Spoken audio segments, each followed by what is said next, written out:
Hello and welcome to Kinboshi Radio, where we are here to break down the Basho that was, as always. And Nick, how'd you like it? I mean, obviously we were like, oh, what a surprise, Terunofuji won, but Yeah. I was so excited to see him come back. I think we touched on this a little bit last time, was to see him come back and like really perform, like Yep.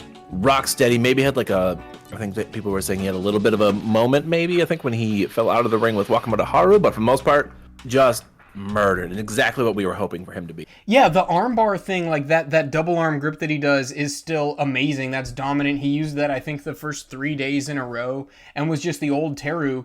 His knees look better than they did when he left, you know, those two tournaments where he had 11 and 12 wins. So, I mean, you and I talked about it because I'm, I don't know, wondering when he's going to decide to go into the sunset, and whenever he decides to retire, I do want it to be on a high. I'd love him to do it after winning a Yusho. But, you know, after sort of consulting the sumo zeitgeist out there, at least in the English-speaking sumo fan world, it seems like what most people are saying, which I agree with, is his knees look better than when he got the surgery the first time, and he obviously didn't retire then, so he's going to keep going. Yeah, I mean, he took the time to rest, which I think was wonderful, which is, I think, set a really good example, too, for obviously like Wakataka Kage and others. And I know he wants to get at least 10 Yusho. That was like his goal that he had stated, which Double digit, I'm going to be honest, this year, I don't think he'll get it. Yeah, I mean, because we'll touch on this a little bit later too, or whatever, but we thought Asanoyama would be the real contender to challenge him, and really wasn't. Asanoyama was great in this tournament. That's a great story. But fighting against the small baby boys, we thought he had a real chance, and instead it was kind of more of a tune-up performance, which is hilarious. I think that just speaks of how high our expectations are that we call a 12-win performance from Asanoyama like a tune-up, but still. Yeah, I honestly, he did great coming in. It's always hard, just because I think Kimbo Zan was like, oh, people at this level are so much faster and stronger. He'd been out for a long time, hadn't fought at this level, but yeah, he did great, honestly. 12-3 is maybe Hakuoho was one I was kind of surprised at. Daieisho was tough. Not surprised he lost against Terunofuji. I don't know if he's ever won against him, but still a good performance. I hope he gets bumped up quite a bit. I think I would like to see him at a higher rank to see how he really does when he's consistently fighting higher Megashira, but exactly, especially since, like we talked about before this Basho, the Sanyaku is kind of stabilized. I think we finally have guys that we really want up there. And even though Takakeisho struggled, he's obviously not healthy. You know, got his Kachikoshi, so he dropped the Kadoban, which is great. He even fought through day 15, which is another great thing. Just kind of feels good, even though that performance isn't wanted. But again, all these factors included, everybody fell by the wayside to Terunofuji, except for Meisei, who, man, I don't know. How do you... This is straight up just greed. If you had told me before the tournament that Teru would go 14-1 and win the Yusho, I would have been like, awesome. But now after seeing how good he looked coming back, I'm like, I kind of wanted the Zenshu Yusho, Terunofuji. Why couldn't you go undefeated? I mean, if he was going to lose against anybody, I can't believe it was Meisei. It's just, Sumo's wild. And I know that's got to be the only reason that they gave Meisei a special prize, because Yes. Midori Fuji went on a way better tear, got double-digit wins before he lost. But Meisei, once he got that 8th win, he just fell apart.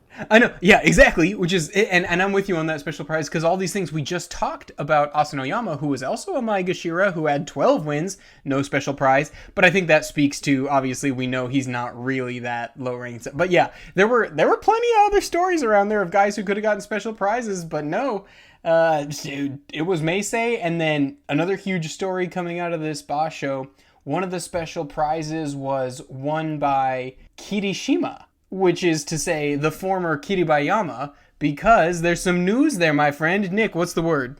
That Kiribayama now goes by Kirishima with his new Ozeki promotion to honor his stable master, who also ran by Kirishima when he was an Ozeki.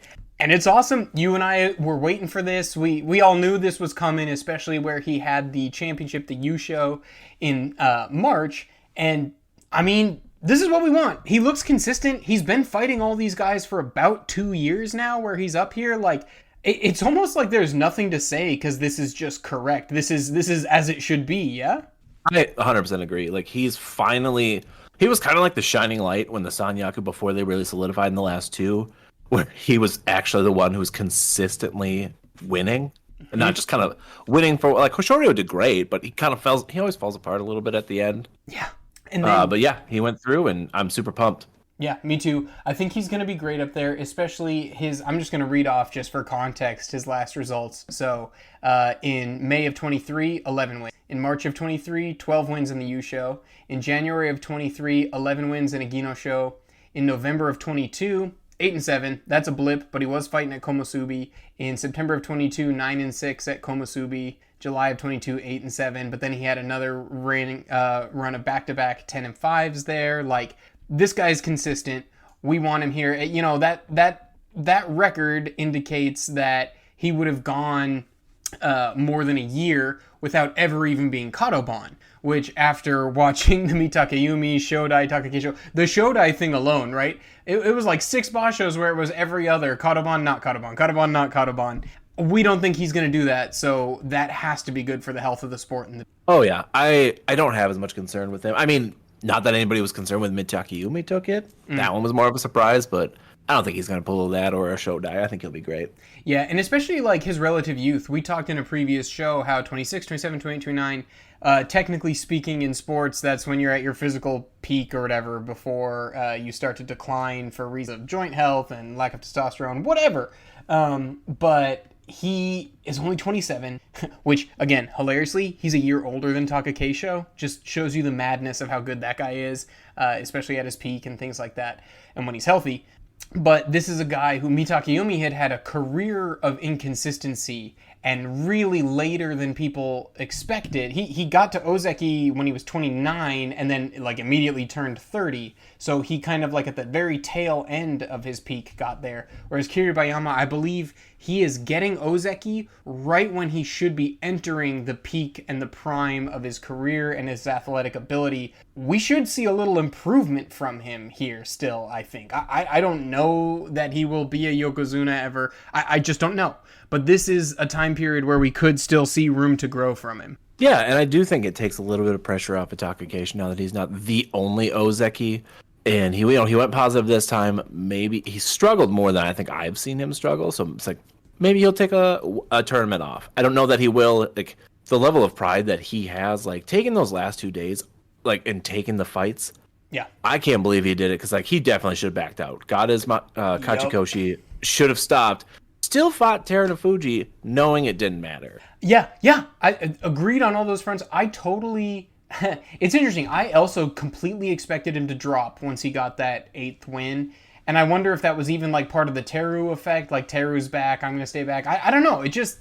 Like, it doesn't matter. I just feel like Sumo's in a good place. I worry about his health always because I want him to be healthy because of how exciting he is when he is healthy. But a big part of liking Sumo is that sort of grit and determination stuff. So there you go.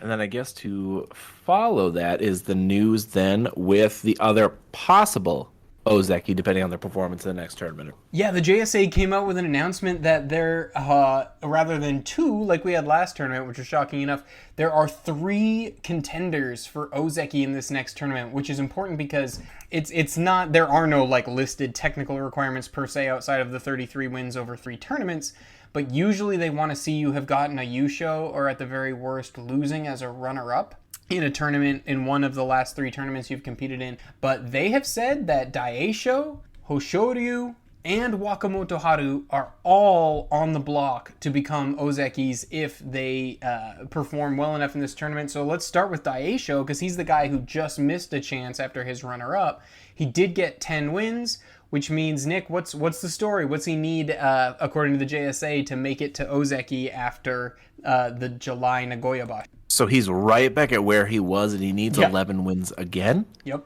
Which I think he can do it. It's just, I mean, I get it. It's a lot of pressure, and it sucks when you lose that. But I think he can do it. He's the most likely of the 3, I think, to get it. I think so too. He lost to Midori Fuji, which is one that I think he could have turned around when you look at his record in this tournament that just happened. And also, Mitakeyumi went on a little bit of a tear, and he lost to him, but as of recently, like, Daieisho can beat Mitakeyumi. Daieisho lost to Abi, and he can beat him. Like, you just gotta flip one, man. Like, basically, he's not gonna fight the exact same slate next tournament that he fought this tournament, but looking at those 3 names, if you can hold serve and do what you just did already, you just need to flip one of those guys, and you're an Ozeki. Yeah, I mean, for sure. And at least a couple of them, he's going to fight them again.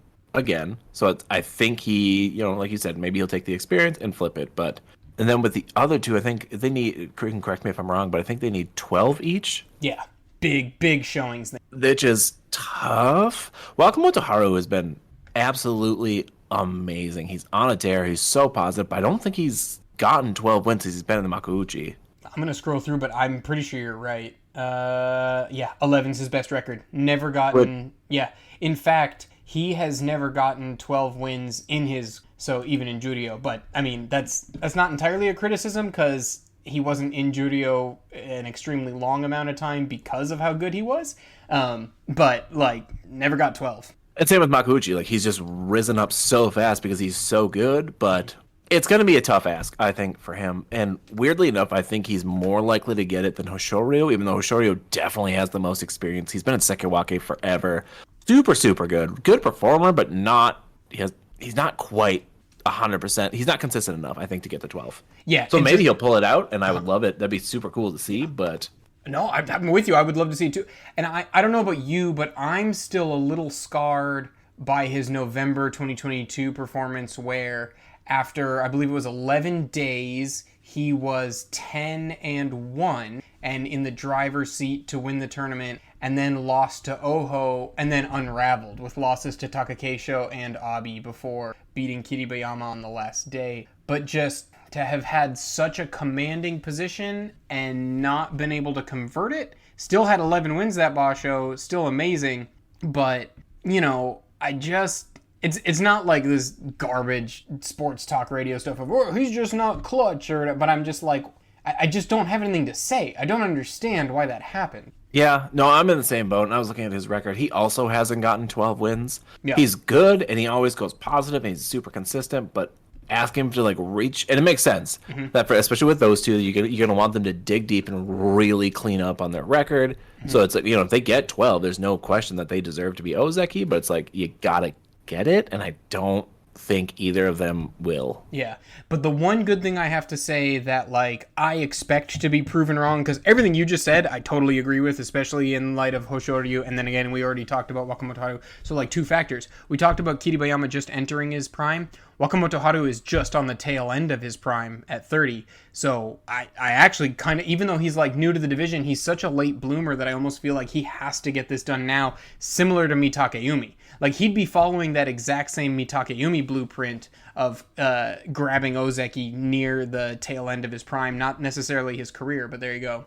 Whereas Hoshoryu, on the other hand, my man just turned 24 during the last Basho. He is not even close, I don't think, to his prime yet. And other than that left ankle injury that we saw a couple tournaments ago, traditionally he's been very healthy. He's been consistently putting weight on, which is good simply because he's always going to be sort of a Mawashi man, right? Not a pusher thruster, because he comes from that background of Mongolian wrestling.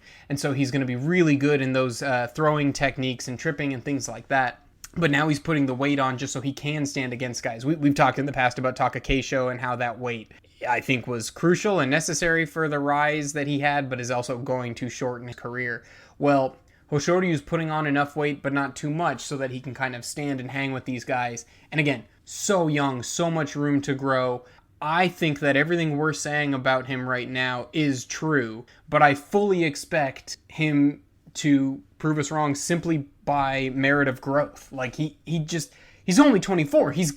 And he's already Sekiwake and has been for several tournaments. Surely sky's the limit, right? Yeah, I know we kind of bring the reality hammer down on everybody's dreams of Hoshoryu just skyrocketing to the very top, and we're nope, not gonna happen. And we've been accurate, but like you said, he's 24. It's not that we dislike him; we just think he's maybe just a little bit off because he's 24. Yeah. And when he hits 28, yeah, he's gonna be the best. Dude, when I was 24, man, where were you when you were 24? Because I know where I was, and it was ugly. Yeah, I was basically still a baby. Yeah, a little child, yeah. And now he's been a professional sumo wrestler for 5 years, I think. I think he turned pro when he was 19 and moved to Japan from Mongolia. And solidly at the Sekiwake, which is that's crazy to be how high, because almost nobody else in the last year has been able to hold on to the title that nobody has been the way he has. Yeah. I know. Yeah, exactly.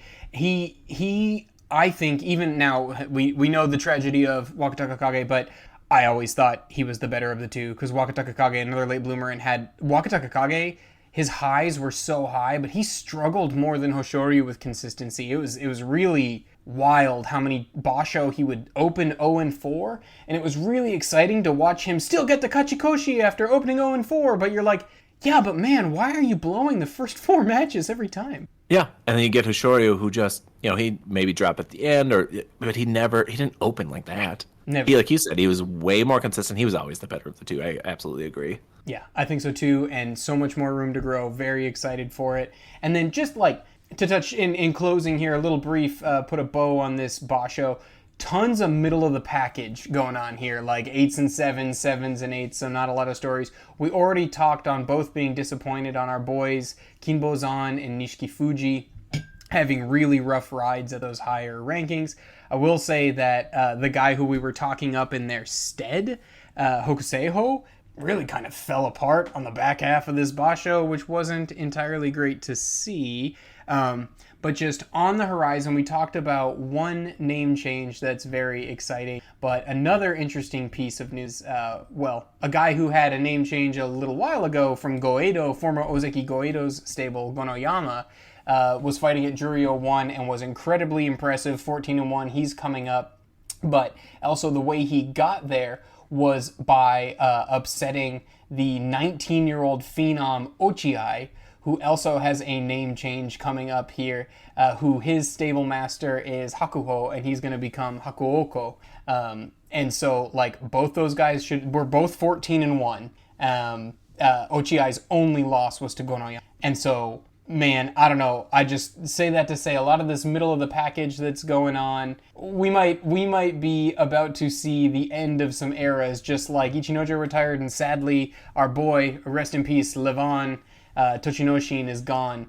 And a few guys are going to drop out of the division here, Kageyaki, Mitoryu, Ichi Yamamoto, sadly, but like, this is what we've been talking about. There is a changing of the guard in age.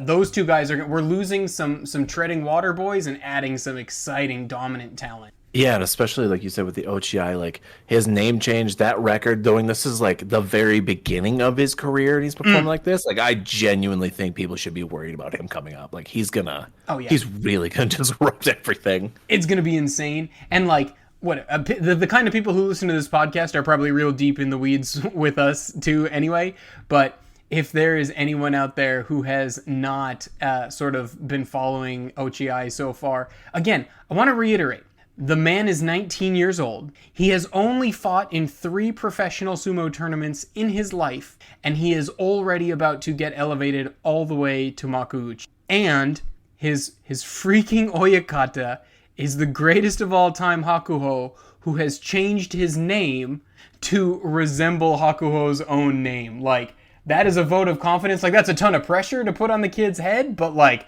come on. Yeah, well, like I said, like that's gonna be, people are gonna see that, and it's gonna be intimidating. Just like that's a mind game in its own. Like seeing that coming at you, and just being like, oh god, this is the ghost of Hakuoho starting to rise again. Let's do this, baby. Yeah, it's gonna be great. Sumo, I think, is in a great place. We've got our Yokozuna back. We have a new Ozeki. We have several contenders for Ozeki and a stable Sanyaku. And we have exciting talent that's coming up every single Basho. The pipe continues to flow as some of these water treaders come out and some of these exciting young talents come in. So I just think Sumo's in a great place, and I can't wait for the next Basho. The only downside is we have to wait until the first weekend in July to talk to you guys about it again. So thanks for listening, everybody. We'll see you then.